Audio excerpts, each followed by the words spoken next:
Today's gospel is a bit tricky, and as I was studying it and praying about it, I came across this funny little joke. Why did the accountant get kicked out of the Bible study? Because when they read, "You cannot serve both God and Mammon," the accountant said, "Okay, but can I at least freelance for Mammon on the weekend?" As I said, today's gospel is a bit tricky. And in order to understand it, we're going to look a little bit closely at it, more closely, and also the challenge that's at it. So Jesus tells us this parable of a steward. A steward is a manager of somebody else's property. And this steward was not doing his job, so the master fired him. But before he was relieved completely of his duties, the steward went to the master's debtors, people that owed the master, and he had them rewrite their receipts. He had them sit down in their own handwriting and rewrite them to erase a significant portion of what they owed. Now, this would ultimately get them into trouble, too. The steward thought if he was going down, he was going to take them with him, because now they owed him one, and he could use this as leverage so that when he was completely out of a job, he would have a place to go. They would have to take him in, or he would turn them in for doing basically what he was doing, this underhanded sort of practice. When the master found out what the steward did, we are told, and this is the tricky part, he commended the dishonest steward. He commended him. This does not mean that he condoned what he did. That is not what's going on here. He's probably acknowledging, grudgingly, how cunning the steward really had been. And he also might be even acknowledging the steward's ability to plan ahead and to act decisively under pressure. So that's the tricky parable we hear. And then we heard a whole list of applications. And I want to just go through those really quickly and focus on the last one. So Jesus applies this parable, and these are the applications. The first one is, if we can be quick and clever like that steward when it comes to worldly gain, money, success, reputation, and so on. The point of the parable is, why are we so often slow and blissfully unaware when it comes to eternal things, to God, to heaven? Second application is, we should stay out of that rat race of trying to manipulate others for gain.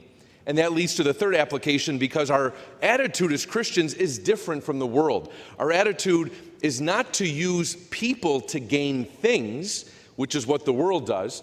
Jesus calls us to do the opposite, to use things to gain people, and people for himself, right, that draw closer to him.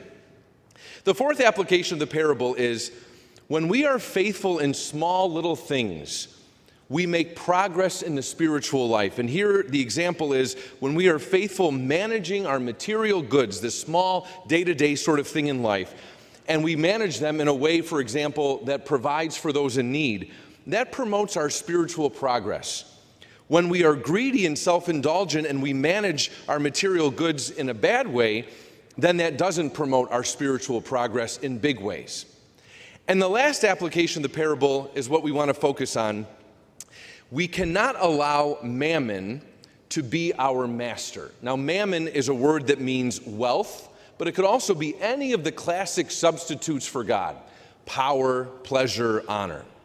We cannot let Mammon be our master. Jesus ends the parable with that haunting line: no servant can serve two masters. It's impossible. He will either hate one and love the other, or be devoted to one and despise the other. Jesus says you cannot serve both God and Mammon. And think about that for a second. If you're pursuing one of those substitutes for God, and in the back of your mind is the voice of God, your conscience speaking like you shouldn't be doing this, then you love the one thing you're pursuing, and you hate the other. The voice of God kind of calling you back to the right path. So we have a choice to make. Which master will we serve? That's what today's gospel is all about.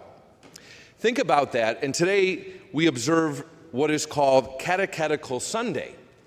The word catechetical relates to catechesis, which means teaching. So today the church recognizes and asks God to bless all those who teach our faith, all those who hand it on to the next generation.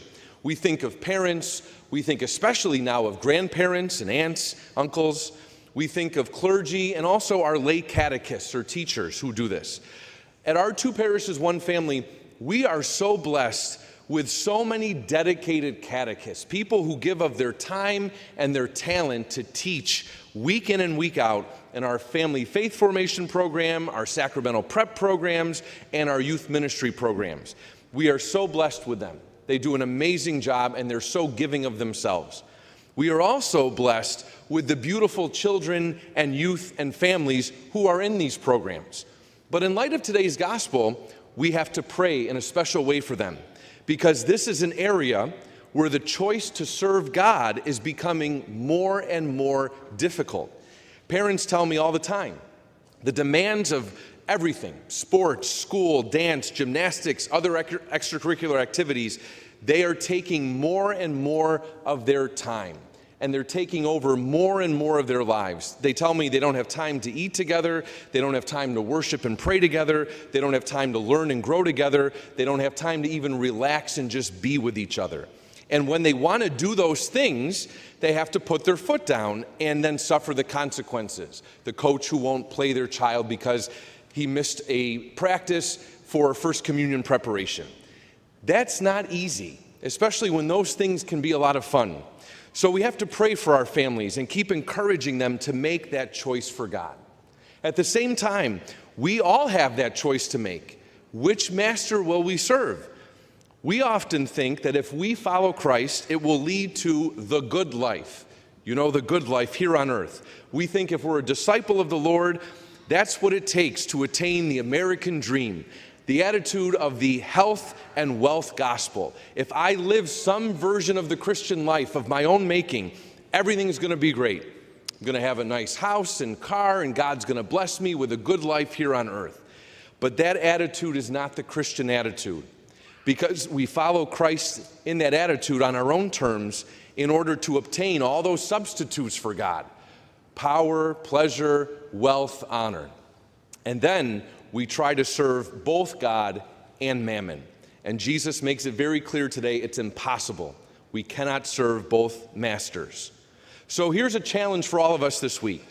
Let's take 5 minutes this week, write down our top priorities and how much time we spend on them. It's a sobering exercise, because you think, oh yeah, my faith is first, and then you realize, well, I only give an hour to it, if that, a week, and you see all the other time that we do for other things. And as we make that list, let's ask ourselves, which master on this list are we serving? And then bring that list to prayer and ask Christ to help us put him first. Here at this Eucharist, he gives us the grace and strength to do exactly that. So today from this altar, let's receive that grace to serve him as our one and only master.